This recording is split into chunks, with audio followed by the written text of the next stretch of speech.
Assalamu alaikum to all of you. I hope you all will be fine. Today we will start the first chapter of English textbook. So the first chapter is 3 questions. In this video, I will share the summary of this chapter. Please watch it carefully. Once there was a king. One day he thought that if he got the answer of 3 questions, he would never fail in his life. So the first question is, what is the right time to begin something? It means what is the right and correct time, what is the suitable time to do anything. And number 2, which people should he listen to? It means which people should he discuss with them. And number 3, what is the most important work for the king to do? So the king sent his messengers throughout his kingdom and announced a big reward. So the many wise people came and tried to give the answer and get the reward. So in reply of first question, some said that the king should prepare a timetable and follow it strictly. But some people said that it is impossible to decide the right time before ahead. So some other people suggested that the king needed a council of wise men who would help him to decide the right time. But again some other people said that there are some urgent matters and issues that needed quick action and could not wait the decision of council. So it is very necessary to decide the right time to know about future. And the magician knows about the future, so the king should go to the magician. And in reply of second question, and that is, which people should he listen to? It means which people should the king discuss with them? So some people said that the member of his council are the most important person for the king. Some other people said that priests, soldiers and doctors are the most important person for the king. And in reply of third question, some people said that the most important work for the king is science. And some others said that war is the most important work for the king. And also some others said that religious worship is the most important work for the king. So after listening all those answers, the king was not satisfied. He did not give reward to anyone and decided to go to the hermit. And that hermit was very famous for his wisdom. And that hermit lives in the forest. He did not meet anyone but only a simple man. So the king put on a simple cloth, left his bodyguard and horse behind him and went to that hermit. That hermit was digging the ground in front of his hut. So the king reached to him and greeted him. Then he said, I have come to you for the answer of 3 questions. Then he repeated all his 3 questions in front of the hermit.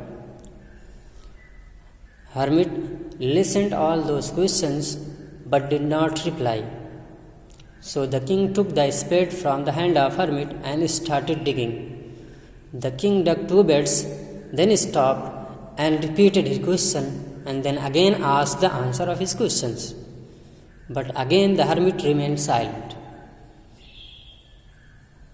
And then the hermit said, now take rest for some time and give me that spade.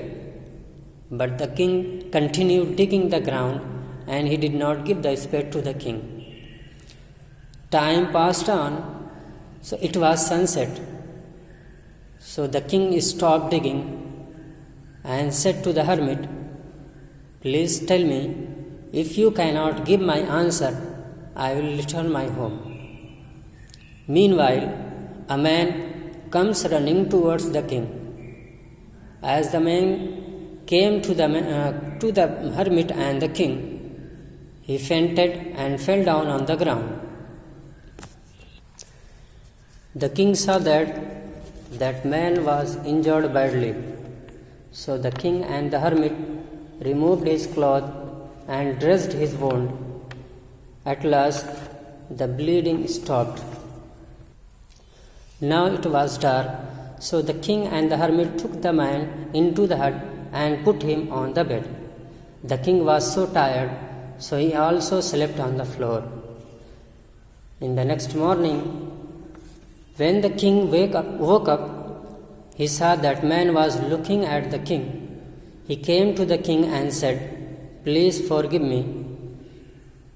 The king was surprised and said, "Who are you? I don't know. And why are you asking forgiveness?" He said, "You don't know me, but I know you. I am your enemy, because you punished my brother to death and seized my all property. So I planned to kill you. So I followed you to the forest, and I planned to kill you coming back home. But you did not return, so I came out of my hiding place, and then your soldiers saw me and recognized me, so they attacked me. So I got injured. But you saved my life, so I am very thankful to you, and I wish to serve you till my death." So the king became very happy to sort out his matter with his enemy very peacefully, and he promised that he will return all his property.